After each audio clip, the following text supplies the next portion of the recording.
여러분 안녕하십니까? 원포인트 레슨의 마이크윤입니다. 이번 시간에는 두 번째 시간으로 분열의 원인들이라는 우리 제목의 교과 공부를 시작해 보도록 하겠습니다. 이번 4학기 교과 공부의 주제에서 알 수 있듯이 이번 주제는 그리스도 안에서 하나됨입니다. 바로 연합입니다.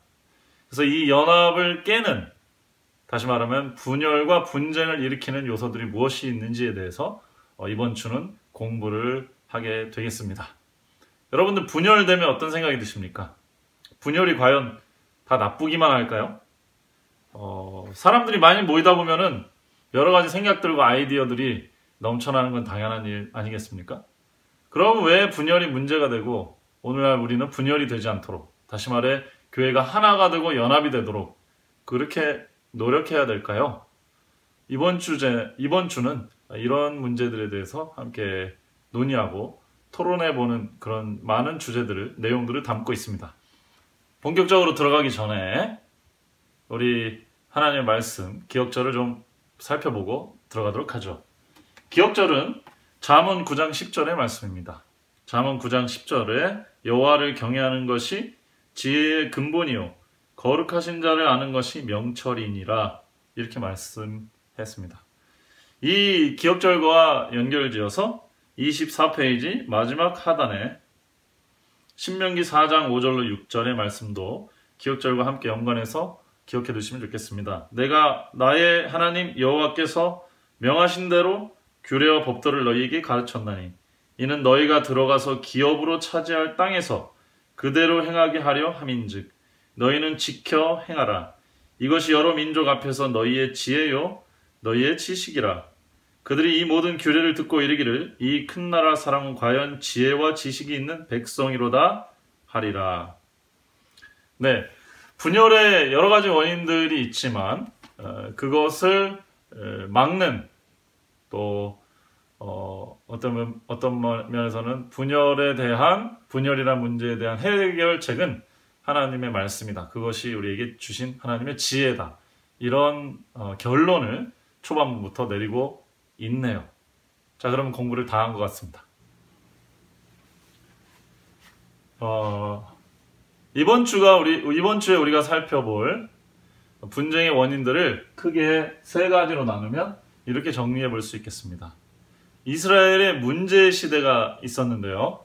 크게 두 가지 문제 시대가 있었습니다. 첫 번째는 사사시대입니다.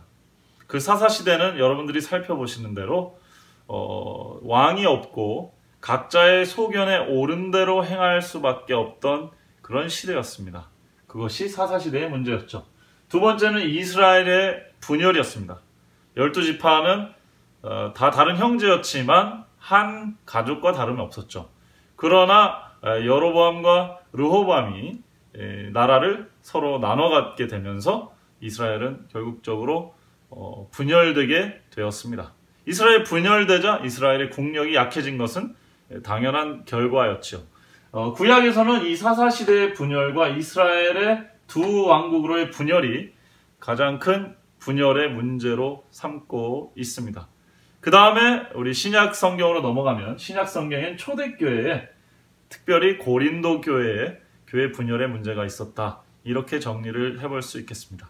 자, 그럼 왜 이런 문제들이 생겼고 성경은 어떤 식의 답을 내는지 정리를 좀 해볼까요? 자, 사사시대 때는 그 다음 시대가 사무엘상입니다. 그리고 다윗이 왕으로 등극하는 시대입니다. 다시 말하면 사사시대는 다윗이라는 왕을 기다리는 시대로서 왕이 없으므로 각자의 소견대로 행하였다. 이런 식의 이야기가 기록되어 있는 것이죠. 마찬가지로 이스라엘 분열도 마찬가지입니다. 그 분열의 과정을 살펴보시면 남방의 여로보암을 따르는 정치적 지도자들이 일반 민중의 이야기를 잘 듣지 못하고 일반 세상의 왕처럼, 정치 지도자처럼 권력을 누리고 횡포를 벌였기 때문에 민중들의 지지가 넘어가면서 나라가 둘로 갈리게 되는 상황입니다. 그래서 구약 성경에 나타난 사사시대와 이스라엘의 분열에 대한 이야기를 살펴볼 때 여기서는 분열 그 자체가 문제가 아니라는 것을 알 수 있습니다.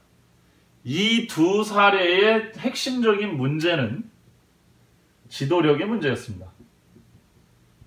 다시 말해 리더십의 부재가 이스라엘을 하나로 묶는 역할을 하지 못하게 했다는 것이죠. 오히려 분열하게 만들었다. 그런 이야기로 볼 수 있습니다. 그러면 이스라엘을 하나로 묶는 일은 어디서 왔는가? 다윗 왕이라고 하는 강력한 지도력이 탄생하자 이스라엘 백성은 하나로 모이게 됐습니다. 그것이 사무엘하 5장에 기록된 내용이죠. 다윗이 왕이 되자 온 이스라엘 백성이 다른 지파 사람들까지도 나와와서 다윗을 왕으로 모셨습니다. 다시 말해 온 이스라엘의 공통된 하나된 지지를 받는 왕으로 다윗은 등극을 했던 것이죠. 그래서 사무엘에 말하는 사사시대에 왕이 없으므로 소견대로 행했다는 얘기는 사울이라는 왕이 옹립되었을 때 끝나지 않았습니다. 사울은 모든 이스라엘의 지지를 받는 왕이 되지를 못했죠. 실패했습니다. 이스라엘의 각각 다른 목소리를 하나로 규합하는 데 성공한 왕은 오로지 다윗 왕이었습니다. 다윗은 실력과 인격, 그 다음에 통합을 하는 이스라엘 나라를 하나로 묶는 그런 영적 리더십을 가진 최초의 왕이라고 볼 수 있고, 그 이후로도 다윗 같은 왕이 없었기 때문에 이스라엘은 하나가 되지 못해서 깨어지게 되었음을 알 수 있습니다. 자, 이 지도력은 구약에서 말하는 이 지도력의 그 핵심은 다윗과 같은 실력과 인격과 신앙이 겸비된 공동체를 하나로 묶는 유능한 왕인데, 그 다윗 왕은 실체가 메시아 되신 예수 그리스도임을 저희는 잘 알 수 있습니다. 다시 말해 오늘날에 적용을 하자면, 오늘날 우리 교회 안에 만약에 분열의 문제, 논쟁의 문제, 혹은 여러 가지 분파들의 문제가 있다고 한다면 그 문제 자체보다 왜 그런 분파가 일어납니까? 그렇게 분쟁하면 안 되지요 라고 얘기하기 전에 이 문제의 근본적인 원인은 우리가 믿고 따를 수 있는, 우리의 힘을 하나로 모을 수 있는 구심점이 되는 리더십이 부족할 때 이런 문제가 일어난다. 이렇게 생각할 수 있다는 말씀이 되겠습니다. 물론 그 리더십은 사람 혹은 지도자 혹은 목사님, 교회의 어떤 여력 있는 힘이 있는 어떤 분들이 될 수도 있겠지만, 우리가 마음을 한 곳으로 모으고 쏟아서 집중할 수 있는 대상이 희미해질 때 그런 일이 일어난다고 볼 수 있는 것이죠. 그래서 어떤 면에서는 우리가 예수님을 우리의 진정한 리더로 제대로 모시고 있지 않고 그 리더십이 확고하게 서지 않을 때 우리는 분열하기 쉽다. 이렇게 적용을 해볼 수 있겠습니다. 신약성경의 내용은 어떤가요? 초대교회도 마찬가지 아닐까요? 초대교회에는 두 가지 분열의 문제가 있었습니다. 첫 번째는 이방인과 유대인들의 갈등이 있었습니다. 그 다음에는 비슷하지만 지도자들을 따르는 분파의 갈등이 있었습니다.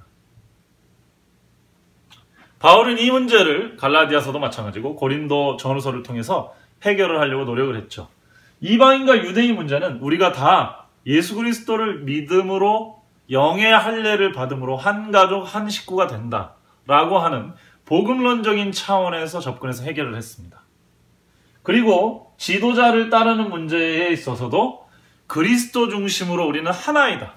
그리스도만이 온전한 기초가 되시고 모든 인간 지도자들은 그 위에 각 파트를 맡아서 세우는 사람일 뿐, 우리가 생명의 주체가 될 수는 없고 조직의 주체가 될 수도 없고 그 기초가 될 수가 없고 하나님의 교회의 모퉁이 돌이 되지는 못한다. 그런 얘기를 하고 있습니다.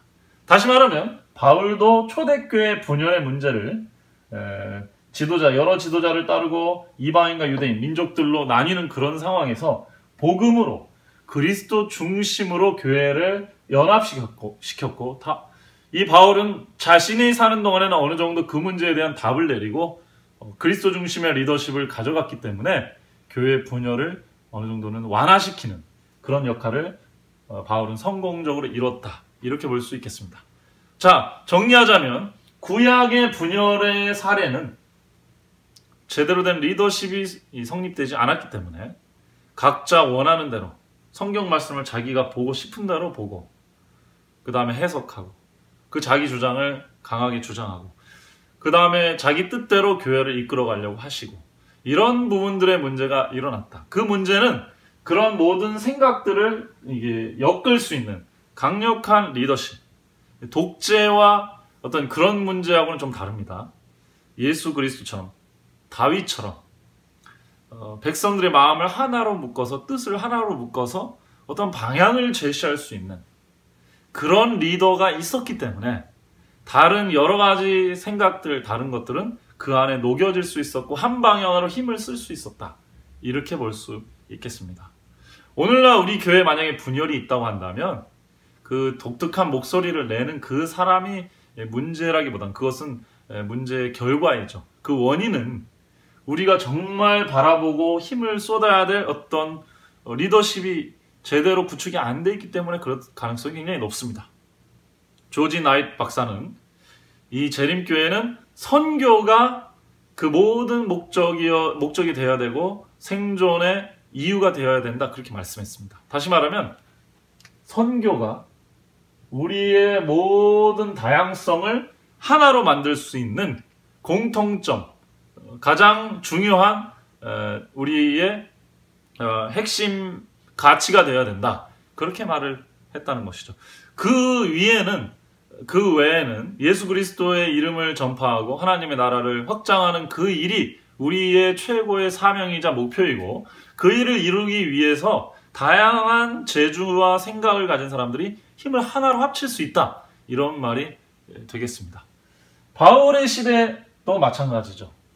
네, 오늘날도 우리는 인간이기 때문에 자기가 좋아하는 지도자 혹은 자기가 좋아하는 교회를 중심으로 사역을 할 수밖에 없습니다. 그러나 너무 가게 되다 보면 어쩔 때는 민족 중심으로 혹은 한 개인을 중심으로 교회가 치우치게 되죠. 그 치우침을 막는 것이 우리 모든 교회의 기초는 예수 그리스도다. 우리는 예수 그리스도 안에서 가장 안전할 수 있고 흔들리지 않게 쌓아 올라갈 수 있다. 사람은 바뀔 수 있죠. 인간 지도자들은 자리에 올라갔다가 내려오곤 합니다.